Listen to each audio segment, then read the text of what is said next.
chapitre 2, verset 9. Donc rappelez-vous, donc c'était TVU, et il y avait une anomalie, enfin une apparente anomalie. Donc TVU se sont enfoncés, Sharia, donc ces portes, ainsi de suite, ainsi de suite. Je ne vais pas refaire le verset. Je vais essayer d'aller doucement et tranquillement pour que vous assimiliez, vous prenez des notes. Donc je vais faire un partage d'écran. OK.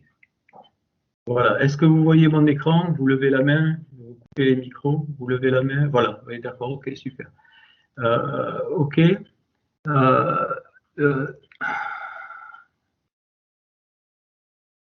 Voilà. Donc, on coupe les micros, s'il vous plaît. Ouais, on coupe les micros. Donc,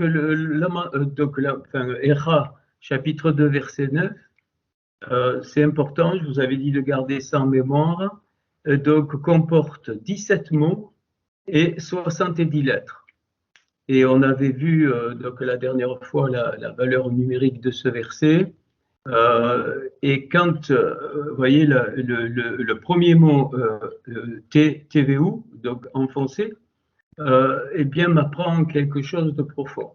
Donc TVU enfoncé, apparemment. Hein. Et le petit tête ici, donc qui vaut 9, ici, la valeur qui est 9. Vous prenez des notes, je vous enverrai ça après. Hein. Prenez des notes, c'est important. La valeur ici, tête, c'est qui fait 9. Donc cette valeur fait 9, et puis ici, ça fait 78. Donc le bet, le hein et le vav fait 78. Alors, ce qui est remarquable, c'est que quand, quand je lis le verset, eh bien, il y a 70 lettres, mais comme lui, il est à part, eh bien, on peut dire, on peut étudier les deux avec 70 lettres et 69 lettres, parce que j'enlève celui-là. Mais en enlevant sa valeur 9, eh bien, 3490 moins 9, ça c'est important, c'est égal à ce nombre, 3481, et c'est 59 au carré. 59, on a vu, c'est B-Ha-Ben, c'est-à-dire avec le Fils. B-Ha-Ben, avec le Fils. Alors, donc là, il y a quelque chose à approfondir. Donc, au carré, ça veut dire que c'est accompli, que c'est shalom, c'est plein, c'est tam, c'est-à-dire, voilà, après un bon repas, on est tam, hein, en hébreu, ça se dit tam, on est bien, on a le shalom, on a la paix. Donc, on va approfondir cette remarque. Vous notez tranquillement, hein? OK. Et donc, ici, donc, je peux relire 9, Baou, donc ici, qui est ici, Baou. Et Baou se trouve à un seul endroit, en tout cas avec les 3 lettres où il n'est pas accompagné. Le seul endroit de tout le Tanakh, il se trouve dans Daniel 6:8. Et Daniel, c'est le prophète des secrets, enfin, l'homme des secrets. Et Baou, donc Baou, on peut le traduire par pétition, requête, prière, mais c'est pas la prière comme on connaît, pas du tout. Hein.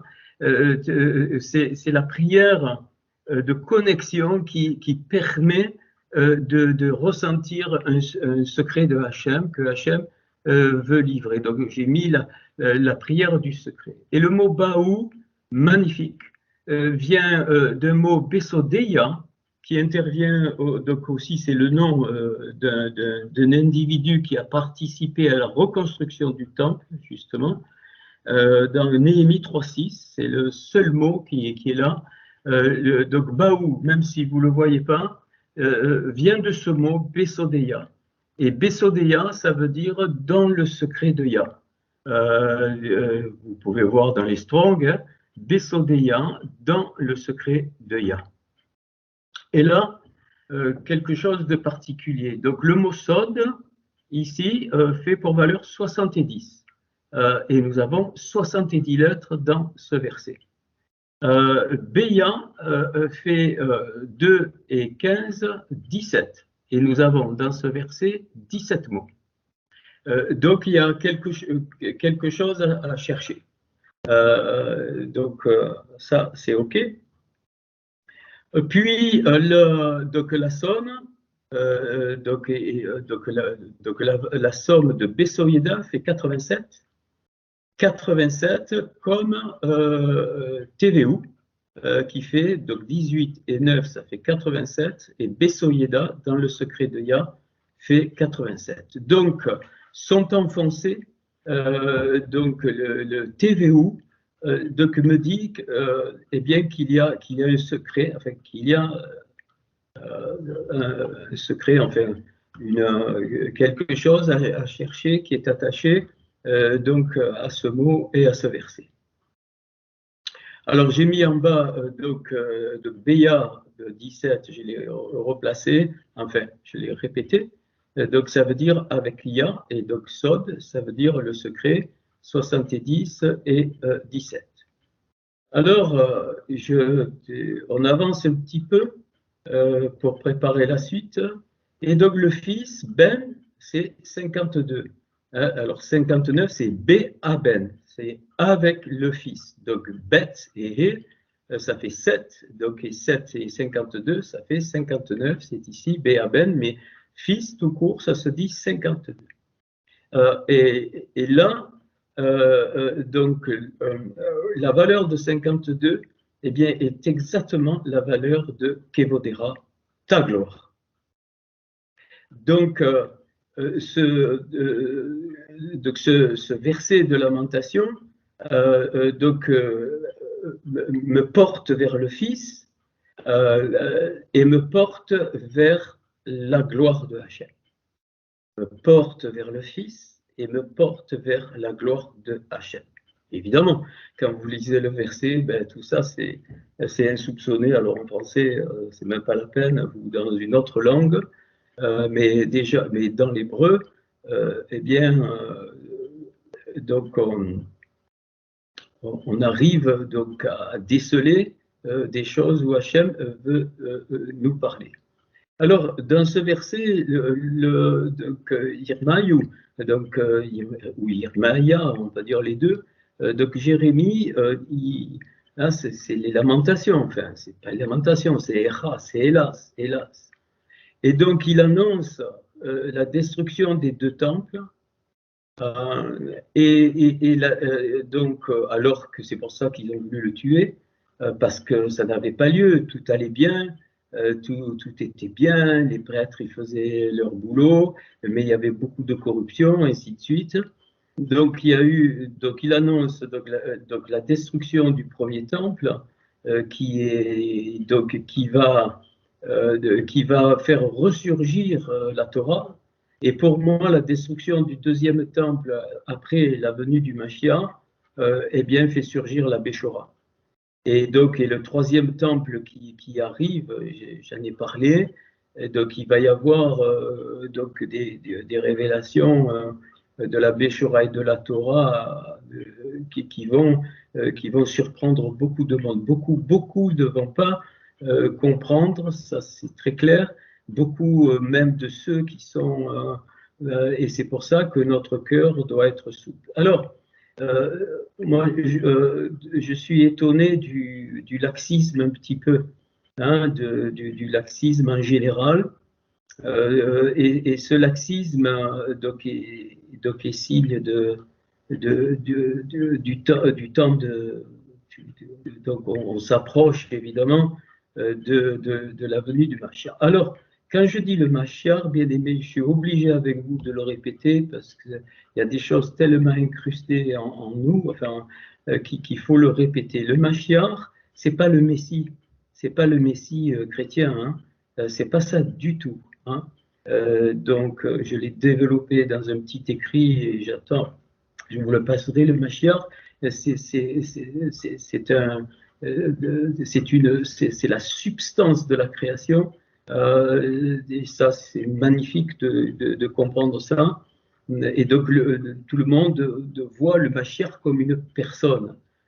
Bien sûr, cette grande lumière a été réduite, il a pris une forme humaine, et c'est pour ça qu'il n'est pas Dieu.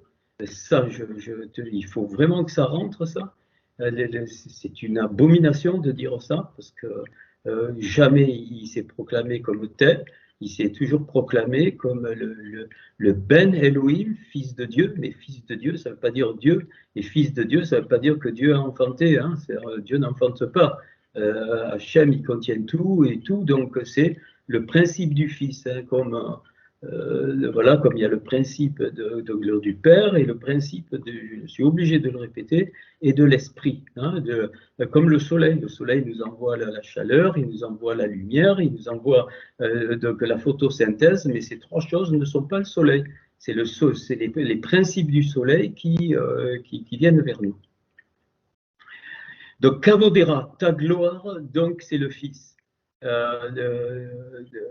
Ok, donc ça prépare.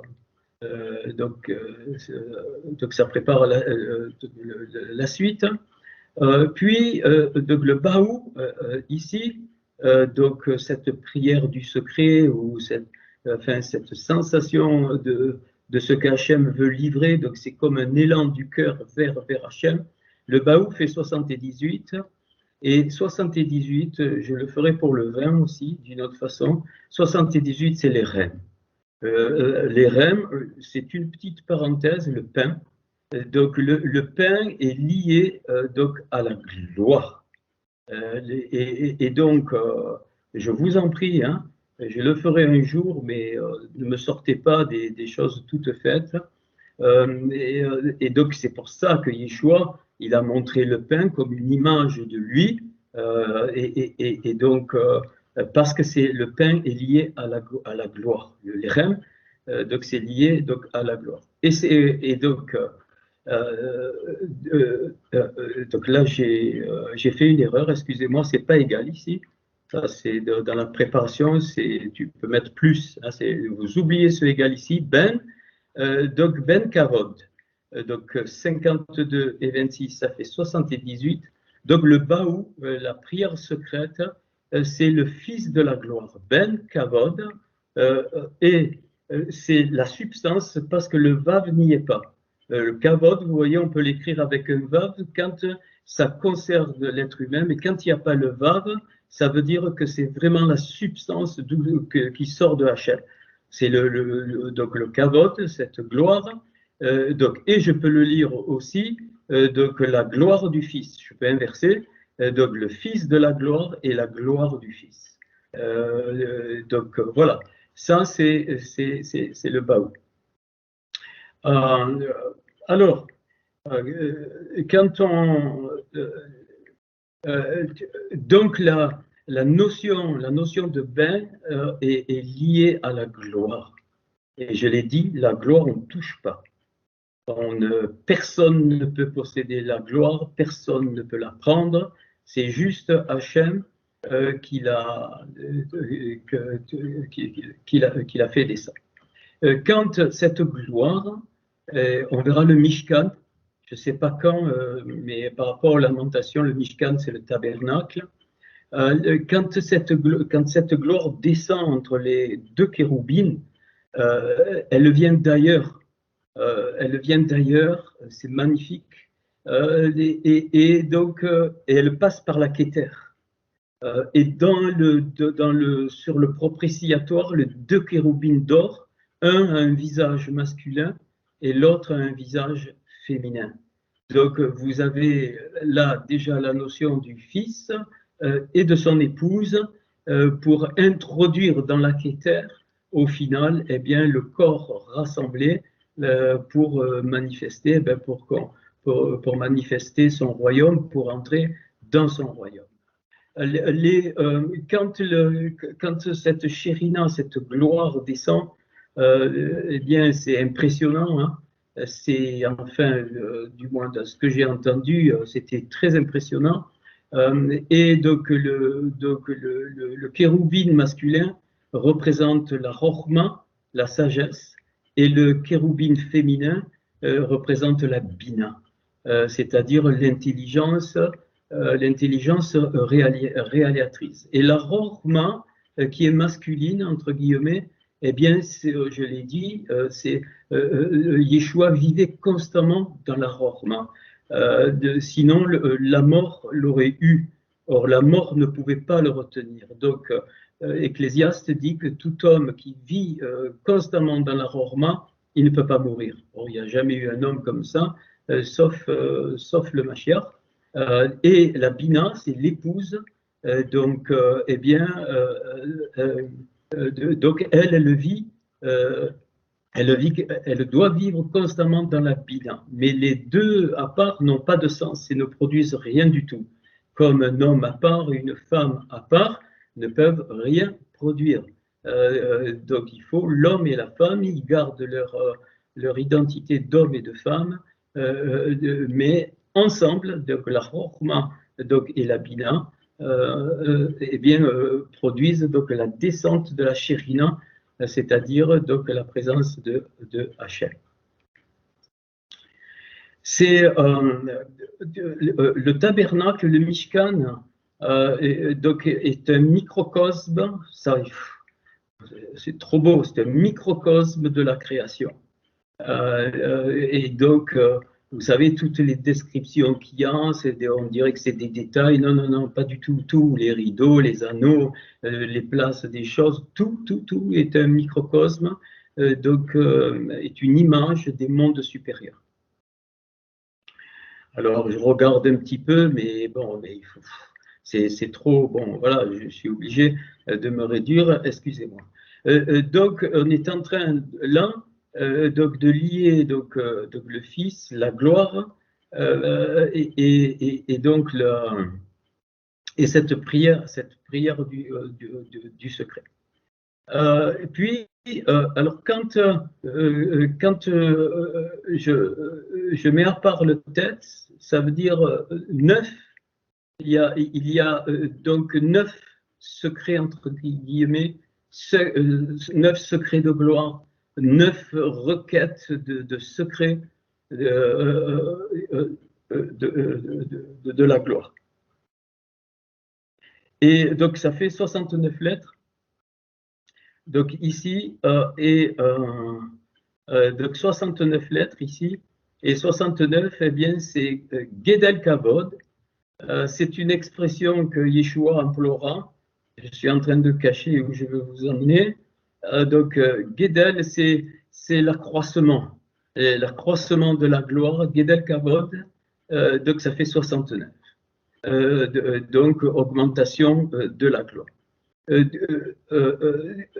Donc, Jérémie, donc tout ce livre des Lamentations est donc impressionnant, mais c'est tout codé, tout caché, tout absolument caché. Donc, bien sûr, on lit au niveau du pshat, donc on voit les mots, et puis quand on va un petit peu dans le secret, enfin, eh bien, derrière, eh bien, on trouve des choses parfois inattendues. Alors, bon, ben, je vais vous livrer le mystère, enfin pas le mystère, ce que j'ai trouvé en tout cas. Eh bien, ce verset, vous notez, il va référer à un élan secret de Yeshua qui a été livré dans la Béchora. Et cet élan secret dans la Béchora, c'est Jean, Yohanan, chapitre 17. Yohanan, chapitre 17. Donc déjà 17 mots au chapitre 17. Il y a donc les 17 mots du verset des Lamentations, plus les 9 secrets avec le tête. 17 et 9, ça fait 26. Et Jean 17, Yohanan 17, qui est une expression magnifique de Yeshua. Justement, il parle de la gloire du Fils, et ainsi de suite. Vous avez compris, contient pile 26 versets. 17 et 9, 26 versets. Donc 17 expressions et 9 secrets. Alors, maintenant, quand je vais un peu pour asseoir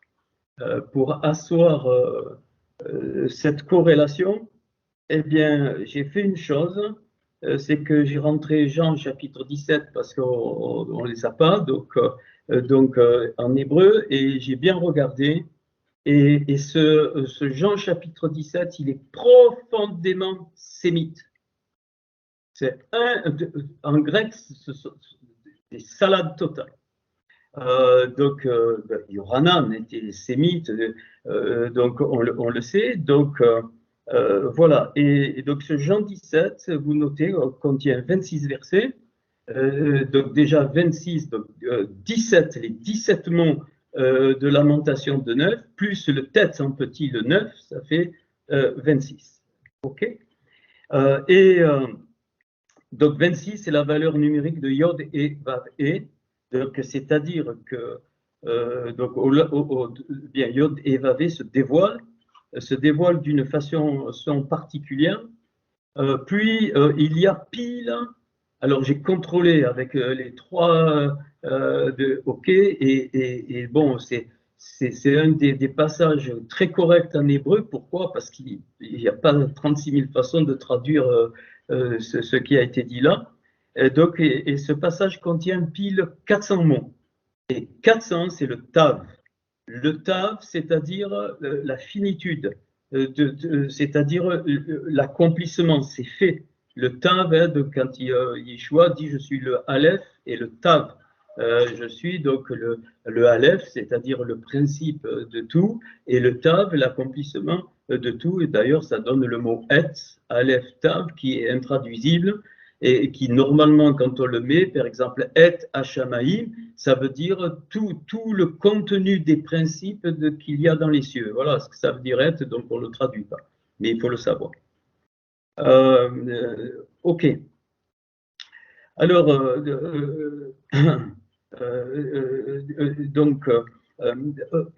excusez-moi, donc il contient 1412 lettres, ce Jean 17, et 1412, ça fait 4 fois 353, et 353, c'est Goshen, c'est-à-dire cet endroit de l'Égypte où, par rapport aux ténèbres, donc il n'y avait que cet endroit-là qui était éclairé par la lumière.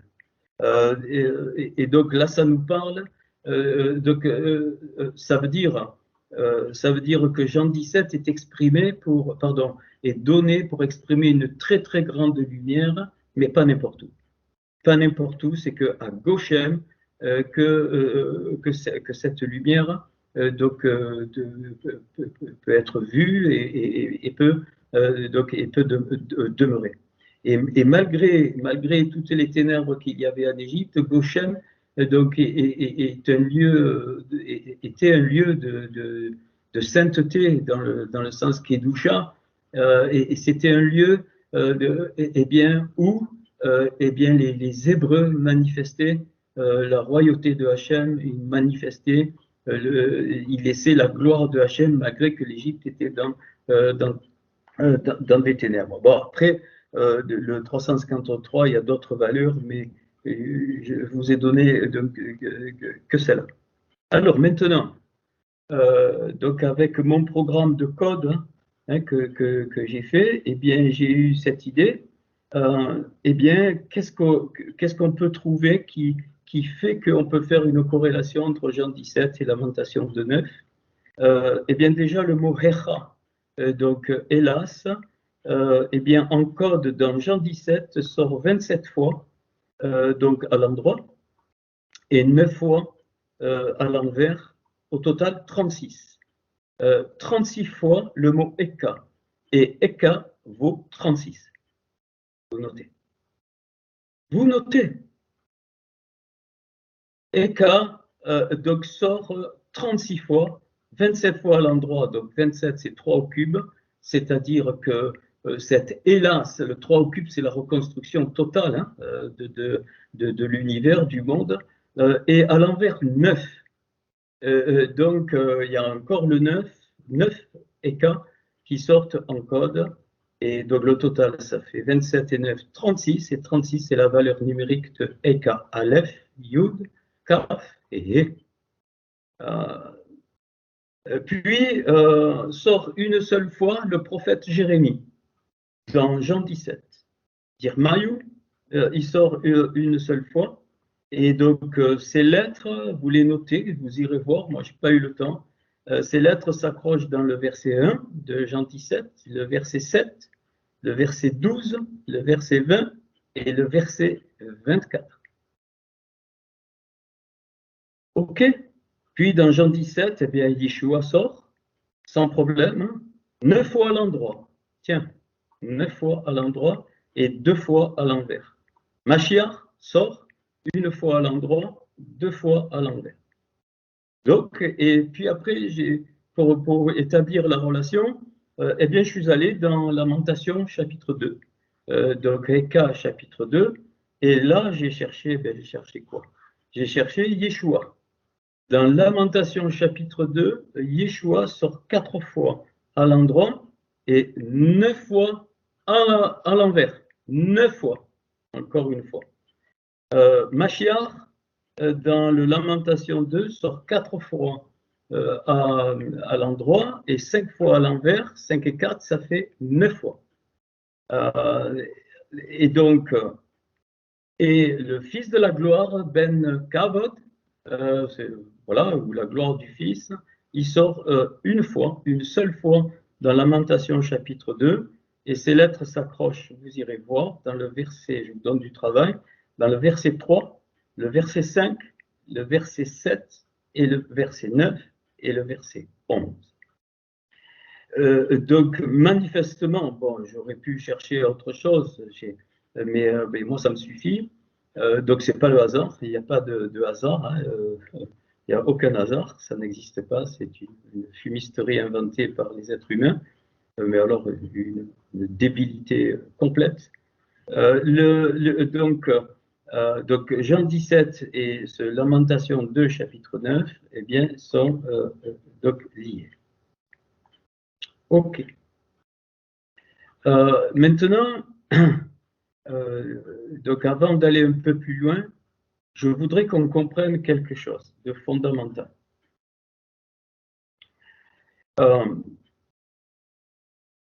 Je vous ai parlé du Ein Sof Or. Ça, c'est pas de moi, hein, c'est les grands sages qui ont trouvé ça, mais j'ai repris ça pour aller plus loin. Donc le Ein Sof Or, donc je ne vous ai pas fait les lettres, c'est peut-être pas utile, mais vous le notez en phonétique. Alors, l'écriture en français, ne me demandez pas comment ça s'écrit, c'est des bêtises. Hein. C'est de la phonétique, vous l'écrivez comme vous voulez. Shalom, vous l'écrivez avec un SH, si ça vous fait plaisir, ou un CH, ça n'a aucune valeur. Hein, voilà. Donc, c'est de la phonétique. Donc, le Ein Sof Or. Donc, le sans, le vide, sauf sans, pardon, le Ein c'est sans, donc sauf c'est les limites et Or c'est la lumière. Ein Sof a exactement la même valeur que lumière, donc et Or, donc c'est pour ça qu'il est dit Vaï Or, pardon, Yéhi Or, Vaï Or, que la lumière, pardon, pas que la lumière, soit lumière et soit lumière. Donc c'est les deux lumières. C'est très mal traduit, donc c'est deux lumières. La lumière donc, qui vient originelle, et puis la lumière adaptée, sinon on ne supporte pas la grande lumière de Hachem. Donc, ce Ein Sof Or, si je remonte, il y a le Ein Sof sans limite, donc ça c'est Hachem, donc sans limite, on ne peut pas. Ça dépasse notre imagination. Je remonte encore, c'est Ein, c'est-à-dire rien, enfin rien, quelque chose que je ne peux pas comprendre. Puis point. On ne peut pas aller au-delà, et même du Ein Sof Or, on ne peut pas aller au-delà. Mais, quand j'exprime que du Ein Sof Or est sorti le Adam Kadmon, donc Kadmon, on a traduit par l'Est, hein, mais c'est ce qui vient de quelque chose que je ne peux pas que je ne peux pas saisir. C'est comme le monde d'Atsilut, c'est le monde de l'autre côté, le monde qui me dépasse, mais Hachem permet que de ce monde-là, de ces mondes-là se réduisent des lumières et qui sont accessibles à nous. Donc, là, je fais une parenthèse. On rentre dans des temps, ne pensez pas que je vis dans les nuages. Hein. On est en train, pour moi, de rentrer dans les temps du Ketz, c'est-à-dire le temps de la fin. Donc, nous avons les signes, mais nul ne connaît l'heure ni le jour, ainsi de suite. Bien aimé, je vous en prie, on n'est pas dans les temps ou plein de questions humaines. Bien sûr, je ne parle pas de questions humaines légitimes, des bêtises humaines qui viennent. De savoir, moi je sais, moi je connais, et puis moi j'ai ça, et puis lui il est comme ça. Il faut arrêter ça. Arrêtez ça. Aujourd'hui, même en physique, c'était mon métier, mais plus je découvre des choses en physique et je m'aperçois que moins j'en sais. Plus tu sais, plus la connaissance, la vraie connaissance augmente, plus tu te sens petit, tu te sens tout petit. Alors les personnes qui prétendent connaître l'écriture, qui prétendent connaître Dieu, tout ça, ça ne va pas, bien aimé. Et pourquoi je dis ça? Parce qu'il y a une urgence du Ketz de la fin.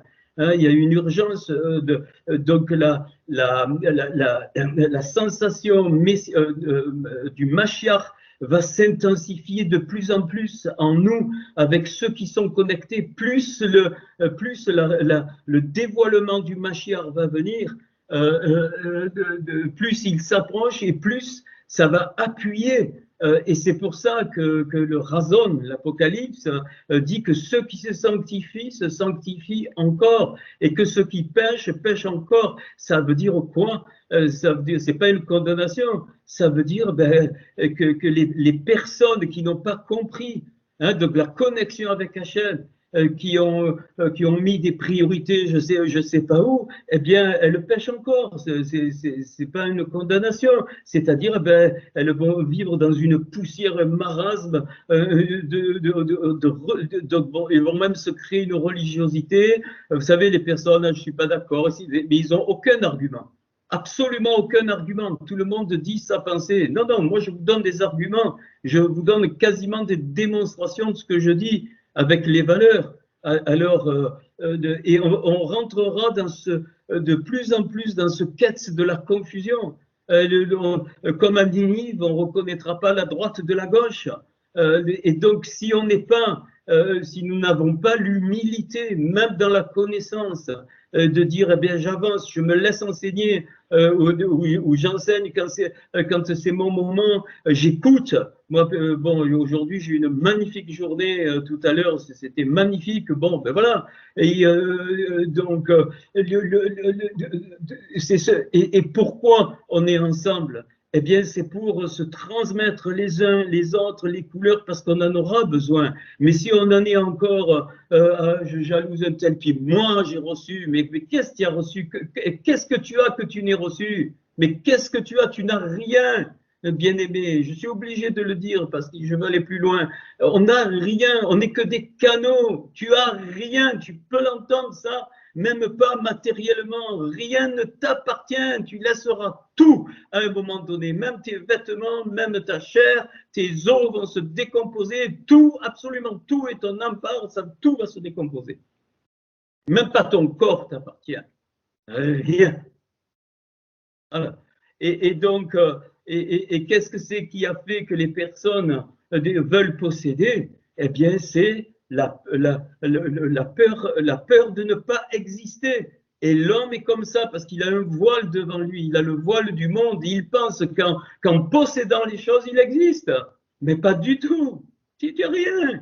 C'est absolument rien du tout. Même pas ta voiture t'appartient, rien. Ni ta maison, ni rien. Vous savez, Yeshua va dire ça à un instant, tout peut partir. Il y a un petit cataclysme, une petite tornade, c'est fini. Voilà. Pourquoi je dis ça? parce que avec tout ce qu'on voit autour, bon, on me donne quelques infos parce que je ne m'informe pas, je n'ai pas le temps, mais on m'en donne, donc je suis au courant. Mais il faut se réjouir de ça. Il faut se réjouir parce que, eh bien, Hachem, c'est lui le maître du monde et donc il conduit vers cette fin. Et nous, enfin nous, eh bien oui, ben, rappelle-toi Apocalypse, pour l'Église, entre guillemets, de Philadelphie, parce que tu as gardé ma parole. Mais garder la parole, ça ne veut pas dire en faire une confiture ou en faire une théologie. Il faut stopper ça. Ça veut dire qu'il faut aller, on aime la Torah, on aime la Péchora, même en français. On aime Hachem. Si on aime Hachem, on est toujours centré vers lui. Ça ne veut pas dire qu'on ne vit pas. Ça veut dire que, eh bien, on vit, ça bouillonne. Voilà, parce qu'Hachem, c'est la vie. Hein, eh bien, parce que tu as gardé ma parole, eh bien, je te garderai à l'heure de la tentation qui va venir s'abattre sur le monde.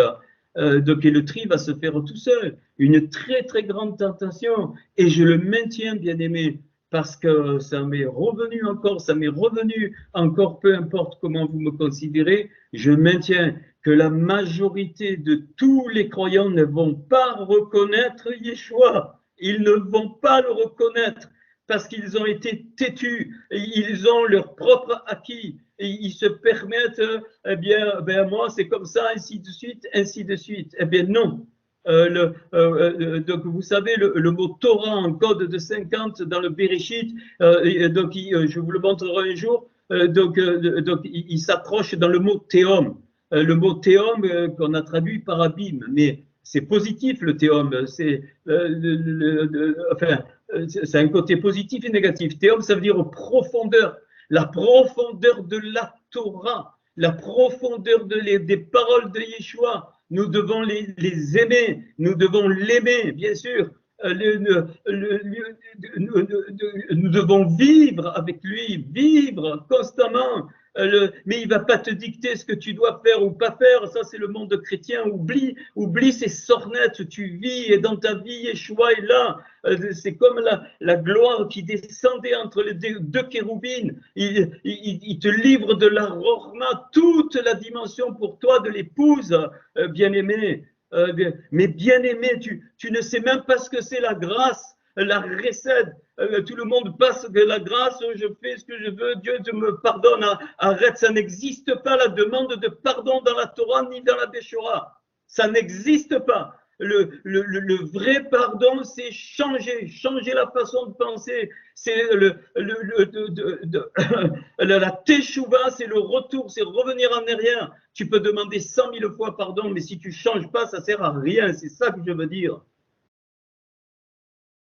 Bien-aimé, la recette, c'est quoi? C'est que Yeshua nous a ouvert littéralement dans toute la compréhension de la Torah. C'est ça la grâce. C'est pas faire ce que je veux quand je veux, je demande pardon. Et c'est pour ça que la grâce est plus exigeante que la loi. Pour ça que la recette, sinon il n'y aurait pas eu cette ouverture, la recette n'aurait pas pu avoir lieu. Pourquoi? Parce qu'il fallait le sacrifice du Fils. C'est ça la gloire du Fils, c'est son sacrifice, pas oublie les choses chrétiennes, c'est son sacrifice pour monter dans les mondes et recréer ce qui avait été cassé ou détruit. Donc dans Lamentation 2:9, c'est dit, hein, donc les barres sont détruites et cassées. Et c'est ça la grâce. Et donc on a un rôle, on a cette mission de Hachem pour réparer ce qu'il nous demande. Et pourquoi on a cette grâce? C'est parce qu'on a les moyens par la Torah, on a les moyens par les révélations de la Torah, par les paroles de Yeshua. On a vraiment cette grande grâce de pouvoir avancer dans ce domaine.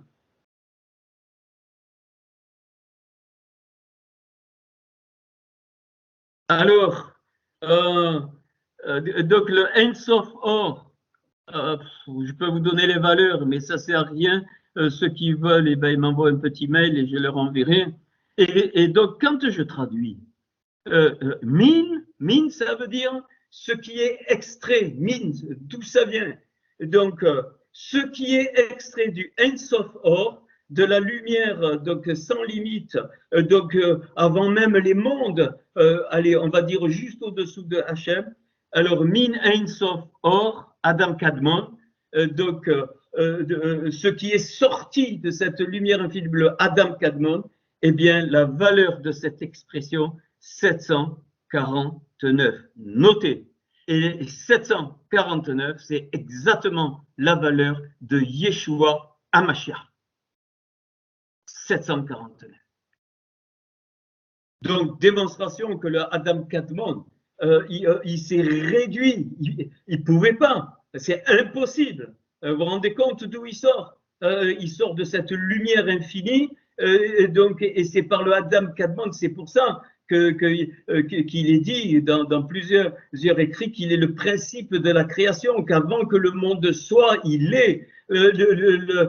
Donc par lui a été tout créé, pour lui a été tout créé, mais il n'est pas Dieu, il faut arrêter avec ça, c'est un blasphème.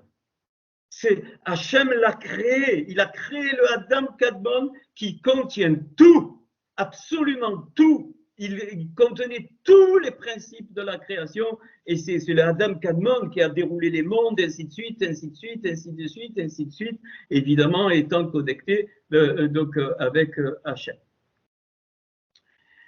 Alors, maintenant, je vais passer, donc on y est là, et vous allez voir pourquoi la gloire.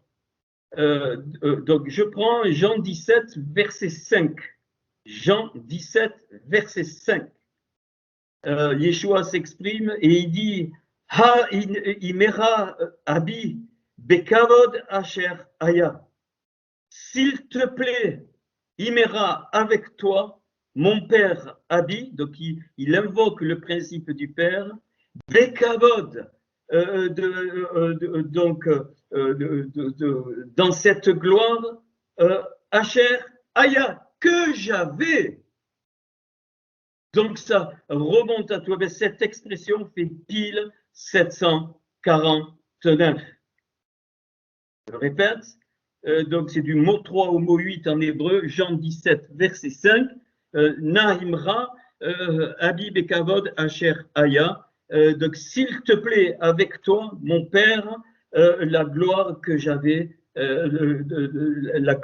évidemment, sous-entendu, on connaît la suite du verset.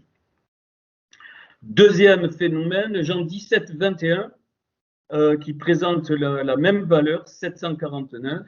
Je vous lis, il dit Yehu Gamhen, donc Banu Leba, les Bavour Yamin Aolam. Qu'est-ce qu'il dit? Il dit soit aussi eux. Ça, c'est pour l'épouse. Magnifique, magnifique. Mais bien aimés, je veux vous dire, mais vous êtes hors de sens. Vous êtes hors de sens de ne pas comprendre la gloire de Hachem au travers de Yeshua. Tu ne peux pas la recevoir, s'il te plaît. Hors de sens. Alors, Yehu Gam, donc Banu, je vais traduire Leba Avour Yahamin Haolam. Je traduis le mot à mot, soit aussi eux en nous. C'est pas toi qui rentre là-bas. C'est-à-dire que le Adam Kadmon, comme le premier Adam, eh bien, Hachem a en séparé pour qu'il y ait Rava. Donc la femme, donc Adam, il était Zara ou Nekeva. Il n'y a pas de supérieur inférieur. Hein. J'ai donné cet enseignement. Il a partagé les tzilas, les côtés. Il a partagé les côtés. Il a fait apparaître le féminin et le masculin comme les deux chérubins pour que l'amour apparaisse. Et bien là, c'est pareil. En nous, ça veut dire qu'on est la partie féminine du Adam Kadmon. Masaraseo, Ishtebe Baro. On est la partie féminine du Kadmon et donc on est extrait de cette partie féminine, et la partie masculine, ce qui est extrait, c'est les Juifs, c'est Israël. Et donc la partie masculine, c'est la Torah, et la partie féminine, c'est la Béchora. Et il n'y en a pas un supérieur à l'autre. mais ensemble, eh bien, dans le Adam Kadmon, ils ont produit tout le fruit de la création. Et donc, il dit à nous, donc, Léva Hanour pour envoyer donc avec la Himouna, avec la foi, à Olam.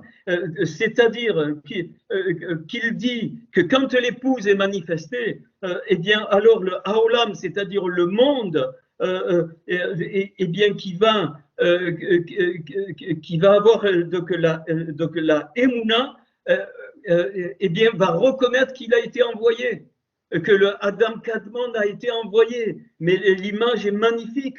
Adam et Rava sont une image de ce qu'il y avait dans le Adam Kadmon, le premier Adam. Et en Yeshua, c'est la même chose. C'est pour ça que Paul parle du deuxième Adam. Le deuxième Adam, eh bien, c'est la réconciliation de ceux qui sont juifs, des étincelles juives et des étincelles des goïms qui reconnaissent Hachem. Mais c'est d'une grandeur, bien-aimé, et ça libère totalement. Parce qu'on n'a pas à imposer des choses, on n'a pas à de dire si et là vient à Jésus, mais ça a arrêté avec ça, ça a balayé tout ça. Balayez tout ça, je vous dis, balayez tout ça, les temps sont proches, bien-aimés, les temps sont proches. Ça va être comme dans les lamentations, ça va fracasser. Les portes vont se casser, les barres vont se casser, il n'y aura plus de Torah, il n'y aura plus de Péchora. On va rentrer dans des temps où il y a le Hein, le vide, c'est-à-dire, et si on n'a pas acquis ces choses-là, si on n'a pas écouté, Shema Israël, écoute Israël, Adonai Elohenu, Adonai notre Seigneur, il est Erad, et donc la gloire du Fils, c'est pour le Erad. C'est pour ça que le Yohanan 17, c'est bien plus fort que toutes les récitations comme un perroquet dans les sectes chrétiennes.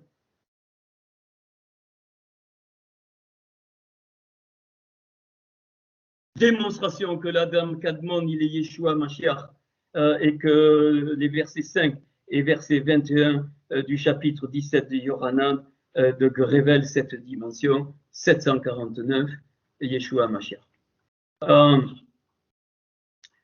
Alors, maintenant, on va faire verset par verset dans Yohanan, et je vais en faire que 5 parce que je veux que vous assimilez, puis on continuera petit à petit. Alors, je passe ça,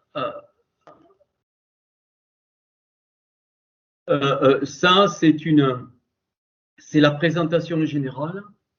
Donc voilà, donc j'ai pas mis les versets, hein, vous pouvez aller les voir. Les 26 versets de Yohanan 17. Et donc, en tout cas, c'est ce que j'ai trouvé. Après, peut-être il y a des petites erreurs ou autres, ben, vous m'indiquez.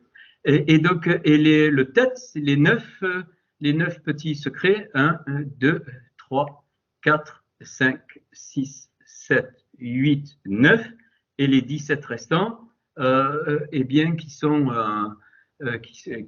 associés aux lamentations de 9. Donc, vous avez les 17 mots ici de lamentation de 9, donc, que j'ai placés, pas à l'intuition, mais voilà, bon, en réfléchissant, ça c'est donc la présentation donc générale. Hein, donc, présentation générale, pour que vous voyez, donc chaque verset, donc en fait, les 9 secrets ou les 9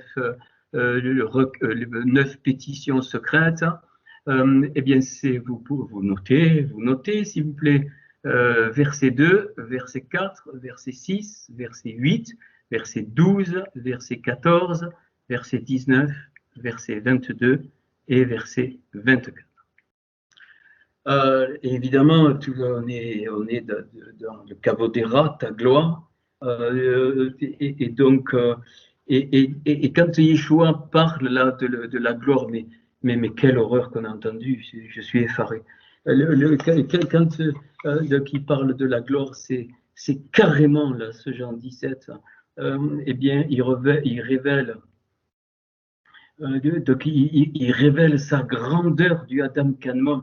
et il essaye de faire comprendre. C'est pour ça, je vous dis d'avance, qu'il est dit ce que tu m'as donné, pas d'autre. Je ne te prie pas pour les autres, je te prie pour ce que tu m'as donné. Et quand il dit garde-les en ton nom que tu m'as donné, le nom qu'il lui a donné, c'est la Dame Kadmon qui pour nous deviendra Yeshua Mashiach. Mais ça veut dire quoi? Ça veut dire que ça ne nous appartient pas.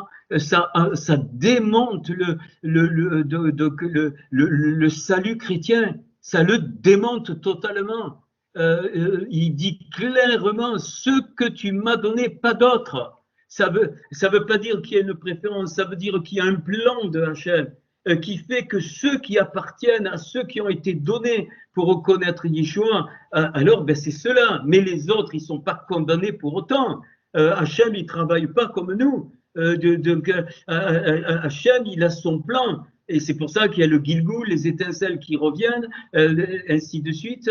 Mais ceux qui sont donnés, c'est-à-dire Yeshua va parler de quoi? Il va parler du côté masculin, il va parler du côté féminin du Adam Kadmon, c'est-à-dire des juifs et des non-juifs. Ce que tu m'as donné. Donc tous ceux qui le reconnaissent comme Yeshua Mashiach, c'est cela. Mais les autres ne sont pas condamnés pour autant. Il y aura toute une histoire pour que, eh bien, comme il est dit dans Zacharia, dans Zacharie, hein, Hachem se souvient, c'est ça que ça veut dire, eh bien, ils reconnaîtront enfin celui qu'ils ont percé. Nous, on voit le Messie chrétien qui arrive et enfin les Juifs le reconnaissent. C'est pas comme ça, pas du tout, pas du tout.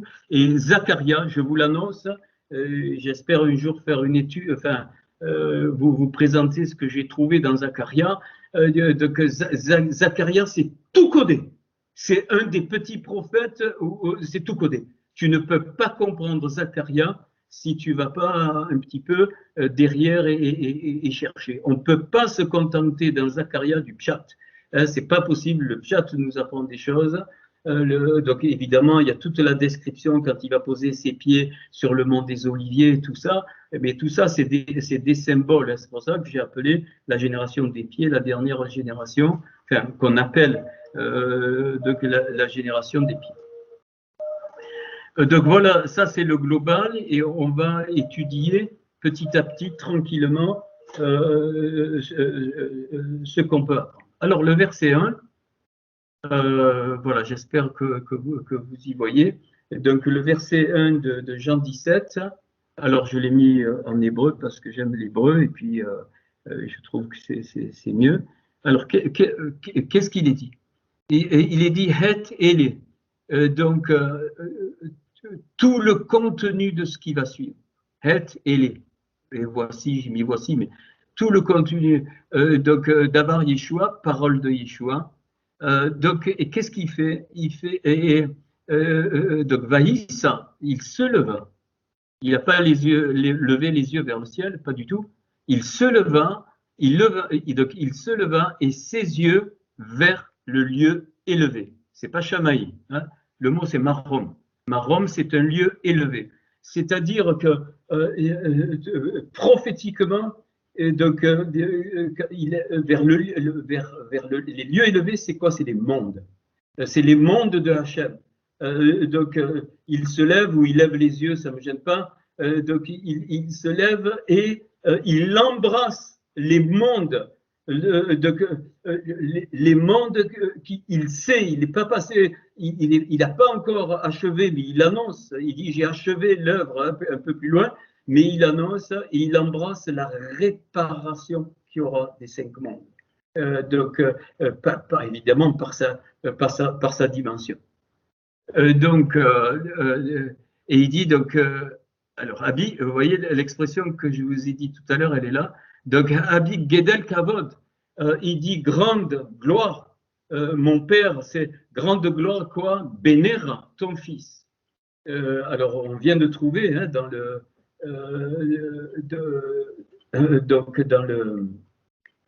donc je vous ai montré dans Lamentation de 9 que c'était lié. Donc grande gloire à ton fils, donc qui bamoued, car venu rencontre. Alors on a traduit car le temps est venu, mais c'est car la rencontre est venue. C'est quoi la rencontre? La rencontre de lui, eh bien, avec sa remontée, la rencontre donc est venue et donc de Benera Yegedel, Kavodera, c'est-à-dire et ton fils agrandit ta gloire. Ah. Ce premier verset correspond donc au premier mot, Taveu. Taveu, c'est-à-dire se sont enfoncés. Donc, se sont enfoncés. Qu'est-ce que c'est qui se sont enfoncés ou enfoncés? Eh bien, vous l'avez compris, c'est qu'ils donc sont enfoncés en terre, hein, c'est qu'il a, quand Hachem a présenté à Adam Kadmon, eh bien qu'il fallait laisser la gloire, la laisser pour un temps, sinon il ne pouvait pas descendre. Et c'est ce qu'il exprime ici. Donc, en fait, il dit grande gloire ton fils, car venue la rencontre et ton fils agrandit ta gloire. Donc, alors nous on a traduit glorifie le fils, glorifie le père, mais on ne comprend rien. Donc, ça veut dire quoi? Ça veut dire qu'il faudra qu'il. Alors, je vous signale ici que le Guédel Kavod fait 69, comme on a vu tout à l'heure, c'est ici, donc l'expression. Et donc là, il parle du Adam Kadmon qu'on vient de voir, parce qu'il sait qu'il est le Mashiach. Il sait. Et donc là, il parle du Adam Kadmon, le retour donc à son origine.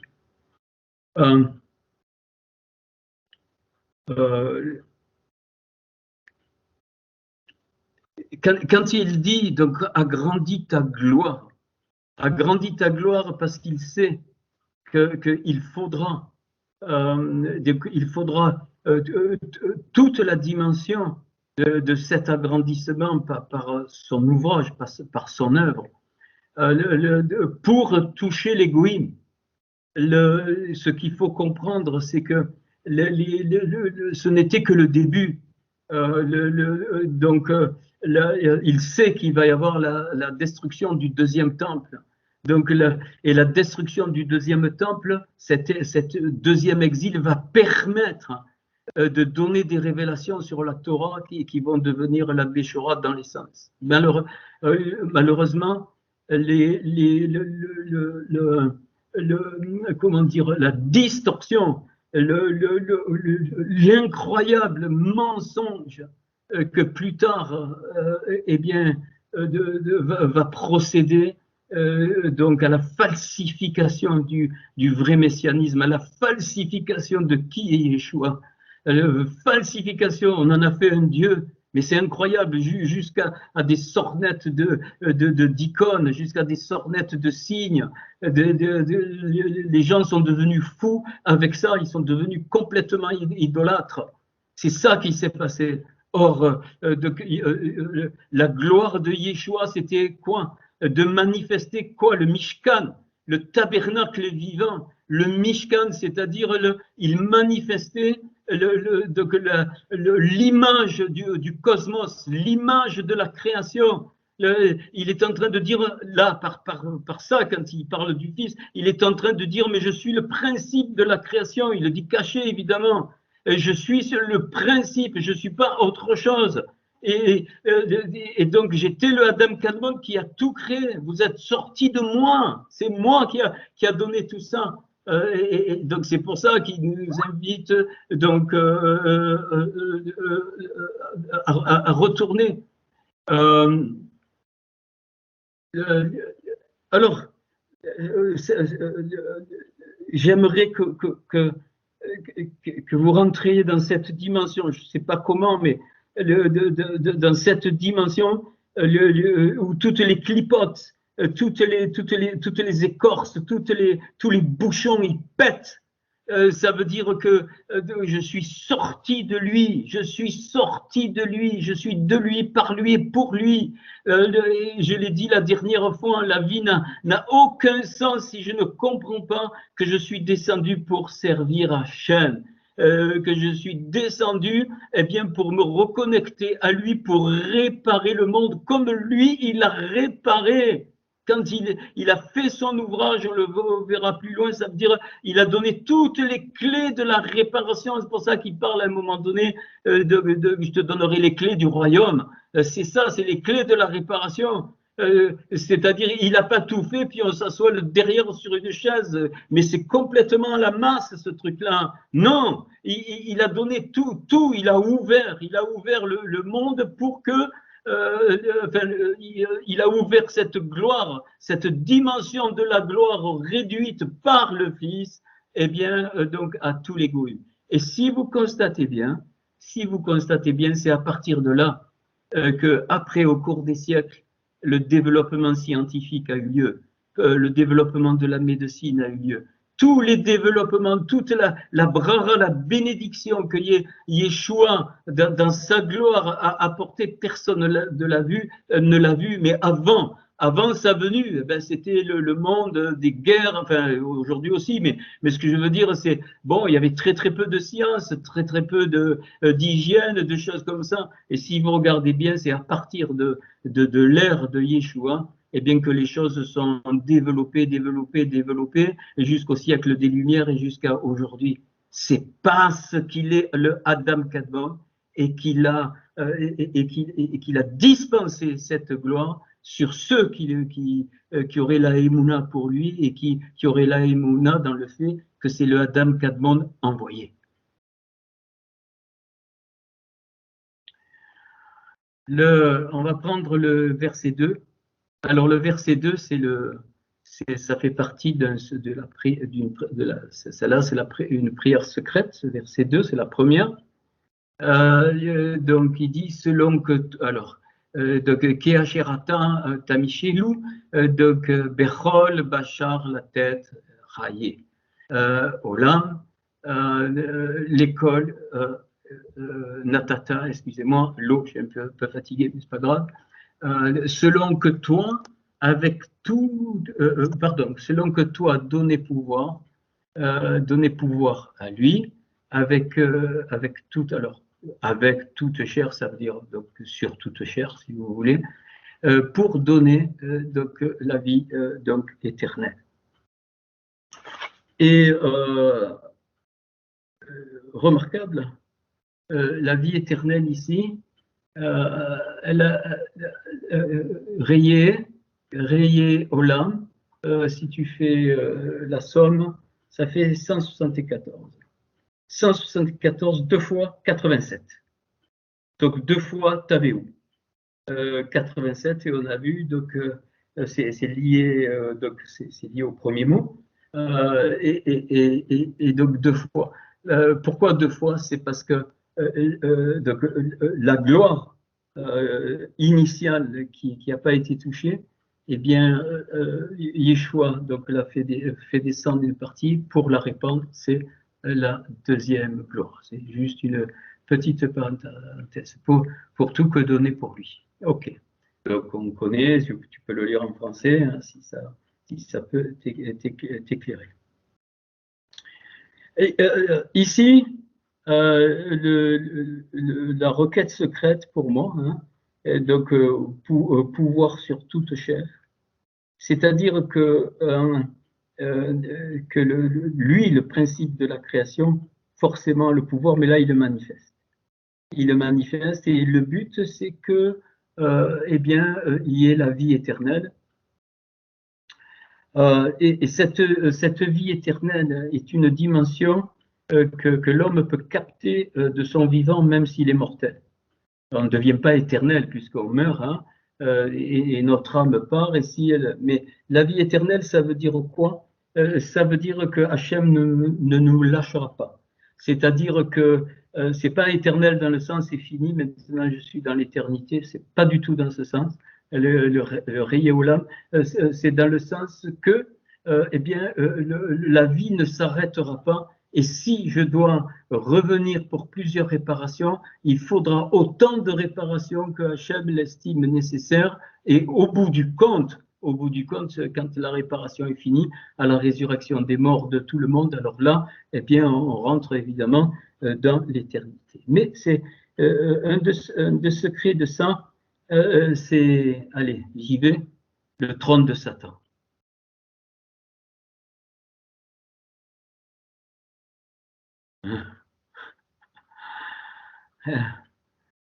Que j'aime ce passage, le trône de Satan. Attention, je ne suis pas en train de dire que là, il y a le trône de Satan. Il est parlé à un moment donné du trône de Satan. Quand il y a eu la faute du Adam Arishon, Adam Arishon a perdu sa royauté et son autorité. On le sait, il est tombé du monde de la Assia, enfin lui et sa femme, il est tombé du monde de la Assia dans le monde du Olam Hazé. Et donc, il a perdu la royauté, c'est-à-dire la capacité de gérer la création que Hachem lui avait dit, voilà, tu contrôleras les poissons, et ainsi de suite, voilà, enfin tout. Donc, c'est des symboles, évidemment, et l'autorité. Donc, et pour cela, eh bien, l'autorité va être restituée au fur et à mesure par la révélation de la Torah jusqu'à Moshe, Moïse qui lui va donner la Torah.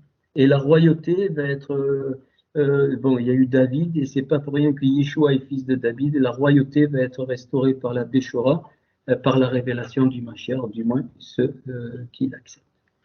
Et pourquoi je dis le trône de Satan? Parce qu'il y a quelque chose qu'on ne comprend pas, enfin qu'on ne comprend pas, qu'on n'a pas vu. Quand il y a eu la faute, donc il a perdu la couronne et il a perdu le bâton. Hein, donc Adam, le bâton, c'est la tribu, c'est pareil, c'est le même mot, c'est la verge comme la verge d'Aaron. Donc le bâton, c'est l'autorité et donc la couronne, c'est la royauté. Ok, c'est le monde file, ainsi de suite, et par la Torah.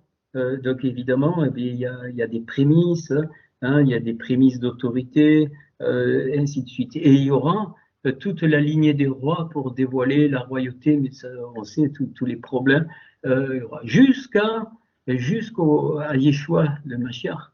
Qu'est-ce qu'il a fait? Paul nous révèle qu'il est descendu dans les profondeurs. Qu'est-ce qu'il a fait? Yeshua, comme il n'avait plus la gloire du Adam Kadmon, puisqu'il a accepté de se dépouiller de cette gloire, sinon il n'aurait pas pu, eh bien, il est descendu dans les abîmes devant le trône de Satan. Il est descendu dans les abîmes devant le trône de Satan, mais sans la gloire. Là, il faut comprendre, sans la gloire du Adam Kadmon, il n'en avait pas besoin. Il est descendu et il a voulu quoi? Être parfaitement humain. À ce moment-là, dépouillé de la gloire, Yeshua, il est un être humain.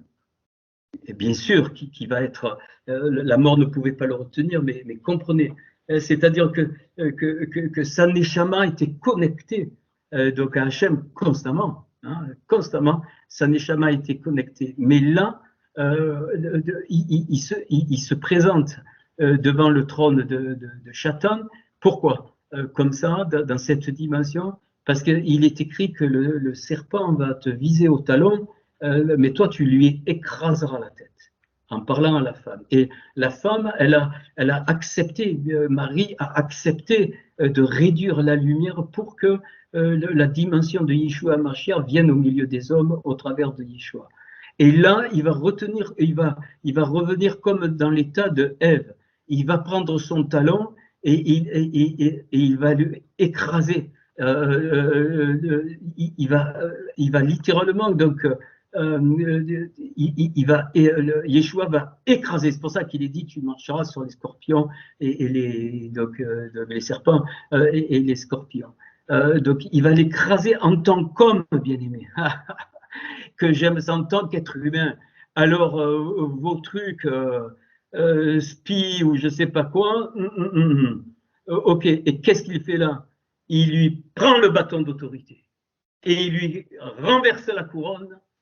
Et donc, et là, il devient le second Adam, dont Paul a la révélation, et il remonte de là pour donner le bâton d'autorité à son peuple, à sa future épouse, et la royauté à sa future. Voilà ce que c'est la vie éternelle. Le pouvoir, tu lui as donné pouvoir. Et donc, c'est fait. C'est écrasé en potentiel, c'est fait. Aujourd'hui, il est assis à la droite de Hachem. À la droite, ça veut dire au niveau du Adam Kadmon. Et donc, il est couronné et il a toute autorité. Et quand on est connecté au travers de lui par ses mérites, pas en lui, je l'ai démontré, c'est pas ça, s'il vous plaît. Yeshua n'est pas en toi, là, d'un coup, le petit Jésus, là, comme un hostie. Non, c'est la connexion, c'est le tuyau de tout ton être, de toute ton âme qui est connecté à Hachem par Yeshua, grâce à ses mérites. Alors, à ce moment-là, quand tu captes cette dimension, eh bien, en tant qu'être humain, tu retrouves l'autorité dans le bon sens du terme et tu retrouves ta royauté, c'est-à-dire ton identité.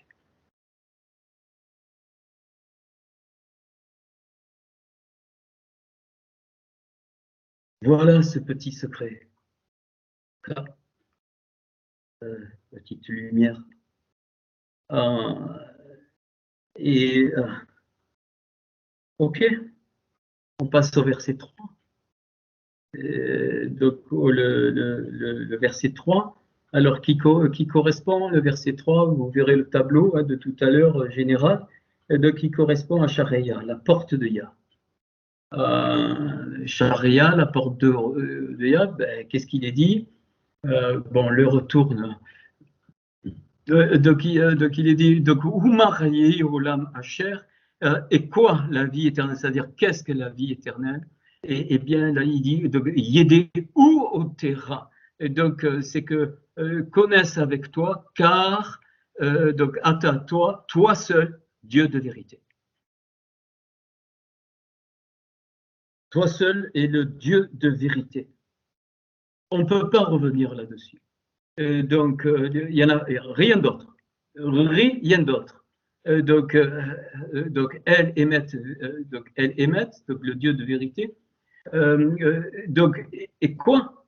Donc, Ve'et, et tout le contenu, Ve'et, tout le contenu, toute la substance qui est dans le principe de Yeshua Mashiach, que tu envoyais. Donc là, eh bien évidemment, donc c'est pour nous. Hein, alors, l'évade, elle, et mettre le toi seul, toi seul. Je m'excuse pour beaucoup, il n'est pas lui seul Dieu. Vous m'avez compris. Pas vrai. C'est faux. Pour beaucoup. Pour beaucoup, oui, ouais, ok. Parce que très souvent, nous ne sommes même pas conformes à nos actes, à nos paroles, à nos pensées. Donc, c'est pour ça qu'il est parlé du Dieu de vérité. C'est pas le vrai Dieu. C'est le Dieu de vérité. El Hemet, c'est le Dieu de vérité, mais bon. Donc, c'est pareil. Et dans ce sens, eh bien, il est impossible de reconnaître celui qu'il a envoyé. Ah oui, je le reconnais, oui, Yeshua, il est le Mashiach. Non, c'est pas ça. C'est pas ça, reconnaître que Yeshua, il est le Mashiach. C'est de vivre constamment, parce qu'il est loin, de vivre constamment sur cette onction qui nous délivre, de vivre constamment donc dans cette dimension de Kedusha et de Tahara que j'ai bien développée. Et donc, et que toute notre vie, tout, absolument tout, eh bien, c'est lui le maître. Eh bien, excusez-moi, c'est pas vrai. Plein d'entre nous avons nos priorités, on ne peut pas, je sais moi. Ça ne veut pas dire qu'il faut devenir un religieux, oui, je fais ça, je connais. Non, non, c'est un état d'esprit. C'est pour ça que au tout départ, le mot qu'on a traduit par chrétien voulait dire Mashiach, c'est-à-dire les petits Mashiach, ceux qui manifestent la nature du Mashiach. Excusez-moi, je ne peux pas porter mon regard, je ne veux pas juger, mais voilà, cette dimension est galvaudée, j'en trouve pas, enfin, j'en trouve pas, je ne me pas dessus, pas du tout. Peut-être que moi-même j'ai un manque, j'ai pas un souci avec ça, mais en tout cas, dans le principe, c'est-à-dire que quand on a conscience, alors pourquoi on ne prend pas des décisions de conscience? Quand on en a inconscient, on est inconscient, je comprends, mais quand on en a conscience, quand on a conscience, qu'est-ce qu'on attend? Pour des futilités bien plus grandes, on se bouge, on s'investit, je sais ce qu'on fait. Et c'est quoi? C'est futile, c'est nul. Et en plus, les choses, elles changent. Un jour, il faut les chaussettes bleues, le lendemain, il faut les chaussettes rouges. Vous voyez bien comme notre monde fonctionne. Donc, toi seul, et c'est pour ça que plus loin, Yeshua dira, hein, donc Kadosh Emet, c'est-à-dire ta vérité est sainte, et donc mêlée à part par ta vérité. C'est pas un ordre qui donne à Hachem. Qu'est-ce que ça veut dire mêlée à part? On le verra. Mêlée à part par ta vérité. C'est-à-dire qu'ils comprennent que tu es le Dieu de vérité unique. Et c'est pour ça que le premier commandement commence par voilà, je suis l'Éternel ton Dieu qui t'ai fait sortir des limites de l'Égypte, qui t'ai fait sortir des limites, et tu n'auras point d'autre Dieu devant ma face.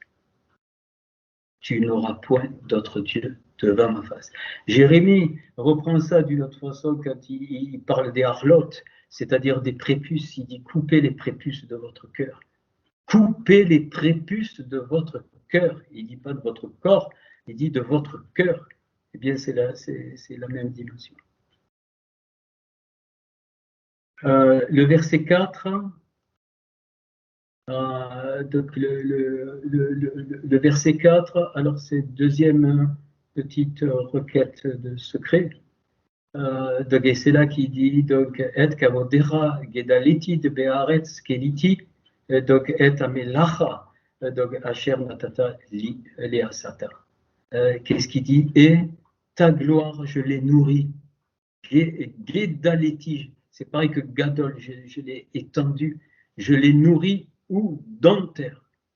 Donc je l'ai nourri dans terre. Kiliti, donc vous voyez, c'est la même. C'est la même racine que Kelly, donc que le vase, et Kelly, c'est quoi? C'est Akala, c'est l'épouse. Ça y est, vous avez compris. C'est le mystère dont Paul parle, c'est la prière secrète. Donc Keliti, donc l'ouvrage, donc Amalecha, donc que donné pour moi, que Hachem a donné à lui pour le façonner. C'est quoi? C'est son épouse. L'ouvrage de Yeshua, c'était de façonner l'épouse, de lui de mettre tous les ingrédients pour qu'elle puisse devenir l'épouse. C'est ça le secret ici. C'est pour ça que c'est un secret, cette partie. Donc c'est un mystère très très très grand, mais j'en ai dit une partie avec le Adam Kadmon masculin et féminin. Pourquoi? Pourquoi? Parce que ce qu'on ne comprend pas, eh bien, c'est qu'il y aura un mariage, bien aimé, je ne parle pas de la chair, un mariage, c'est-à-dire comme un homme et une femme, des vrais hommes-femmes, des vrais maris et femmes, eh bien, Yeshua et son épouse seront comme des maris et femmes. Il y aura un amour tel que ça dépasse la mesure. Et c'est pour ça qu'elle sera revêtue, elle sera de gloire, elle sera couronnée, elle fera la joie du Adam Kadmon, elle fera la joie du principe de la création, parce qu'elle fait partie du principe féminin de la création.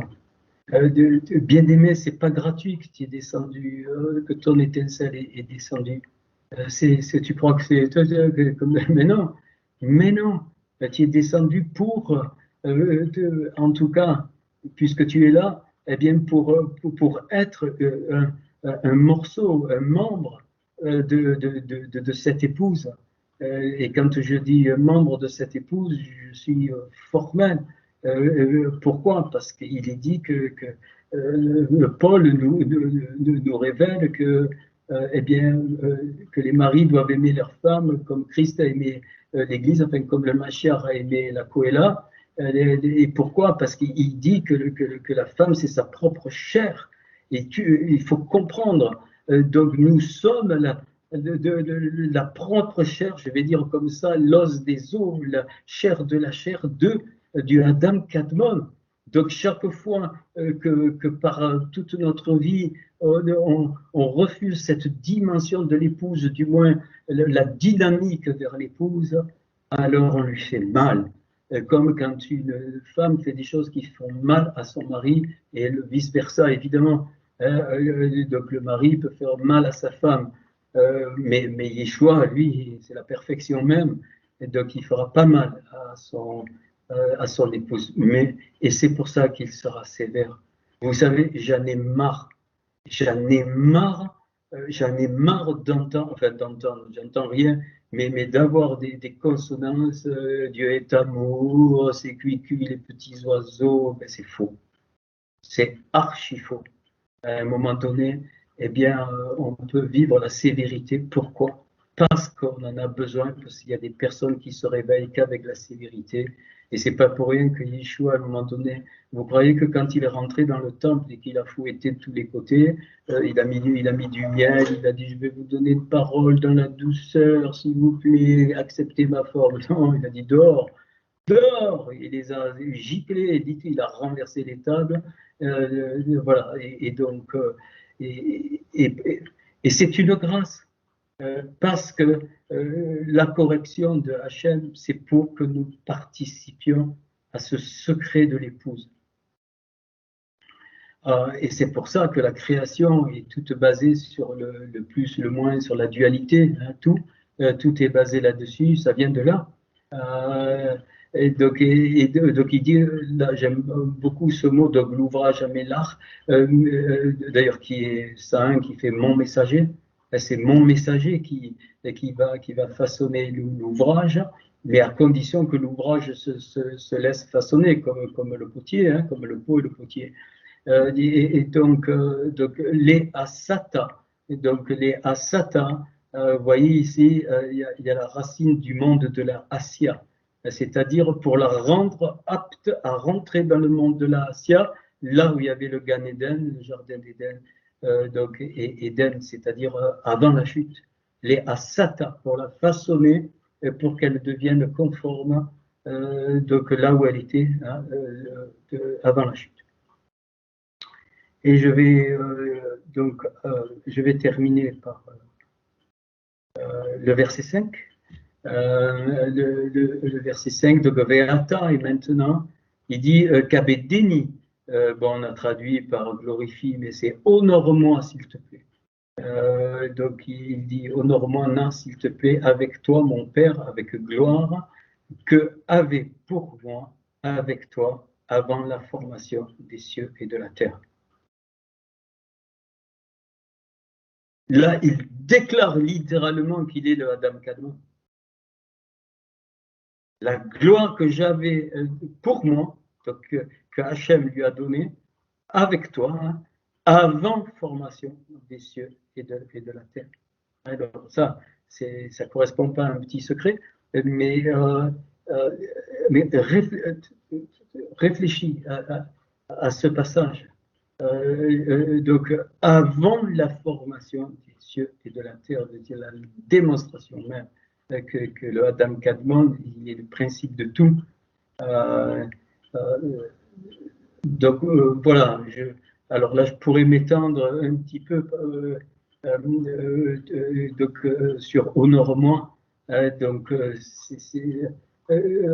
honore-moi, vous voyez, c'est la même racine que Kaved, la gloire. Kabedeni, donc c'est enfin, Kabedeni, et donc le ni ici, le nun et le yud, c'est le 60, c'est l'épouse, donc la gloire de l'épouse. Honore-moi par la gloire de l'épouse. Honore-moi, mais il ne donne pas un ordre. C'est un élan donc, du cœur, et donc, et donc, et ça correspond au mot Maleka, son roi, dans Lamentation 2.9. Et le roi, il a besoin d'une reine. Honore-moi par l'épouse. Ça veut dire que l'épouse soit prête pour que je sois honoré et que cette gloire soit, donc soit pour toi. Voilà. Alors, je vais finir. Donc le Taveu en français, enfin ce qu'on a vu tout à l'heure, le verset 1, eh bien c'est Yeshua le sacrificateur, ou le Kohen Gadol, le grand sacrificateur, le grand prêtre. Je ne vais pas détailler ça parce qu'il faut 3 cours. Hein. Et puis, alors, ouais, ça c'est le principe. Puis le toi seul, unique, et bien, quand il est parlé de la porte de Yah, et bien, là, il est juge, dans le bon sens du terme. Et enfin, donc, le Maléka qu'on vient de voir, et bien, il est roi. Donc, sacrificateur, juge, roi, et on verra qu'il est prophète aussi. Voilà. Voilà, bien aimé, on arrête l'enregistrement.